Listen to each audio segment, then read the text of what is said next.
காஞ்சிபுரம் மாவட்டம் சாலவாக்கம் அருகே இந்திய ராணுவ ஹெலிகாப்டர் அவசரமாக தரையிறக்கப்பட்டதால் பரபரப்பு நிலவுகிறது. பயிற்சி ஹெலிகாப்டரில் ஏற்பட்ட தொழில்நுட்ப கோளாறு காரணமாக தரையிறக்கப்பட்டதாக முதற்கட்ட தகவல் வெளியாகியுள்ளது. அதிர்ஷ்டவசமாக ஹெலிகாப்டரில் இருந்த பைலட் மற்றும் பயிற்சி பைலட் ஆகியோருக்கு எவ்வித காயமும் ஏற்படவில்லை என்ற தகவலும் வெளியாகியுள்ளது. இது தொடர்பான கூடுதல் விவரங்களை செய்தியாளர் பூபாலன் வழங்க கேட்கலாம். வணக்கம் பூபாலன், கூடுதல் விவரங்கள் என்ன பதிவு பண்ணுங்க? வணக்கம் வினிதா. காஞ்சிபுரம் சாலவாக்கம் பகுதியில் திருவனந்தம் அருகே உள்ள சாய்பாபா கோவிலுக்கு அருகே ஒரு 4 ஏக்கர் காலி இடம் உள்ளது.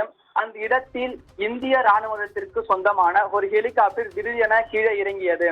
அதை கண்டு அச்சமுற்ற அப்பகுதி மக்கள் ஓடி சென்று என்ன ஏது என்று கவனித்த போது அந்த பயிற்சி ஹெலிகாப்டர் தாம்பரம் ராணுவ தளத்தில் இருந்து கொண்டு வரப்பட்ட போது தொழில்நுட்ப கோளாறு காரணமாக பழுது பார்ப்பதற்காக கீழே இறக்கப்பட்டது என்ற தகவல் வெளியாகியிருக்கிறது.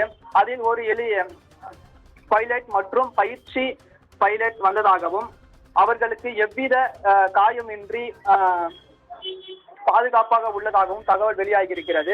இந்த தகவல் அறிந்து வந்த சாலவாக்கம் காவல்துறையினர் விசாரித்த போது பழுதடைந்த ஹெலிகாப்டரை சீர்படுத்த தாம்பரத்தில் இருந்து மற்றொரு ஹெலிகாப்டர் மூலம் 2 பைலட் 3 தொழில்நுட்ப வல்லுநர்கள் பைலட்டின் மூலம் பழுது அடைந்த ஹெலிகாப்டரை சீர்படுத்தும் பணியில் ஈடுபட்டதாகவும் தகவல் வந்தடைந்தது.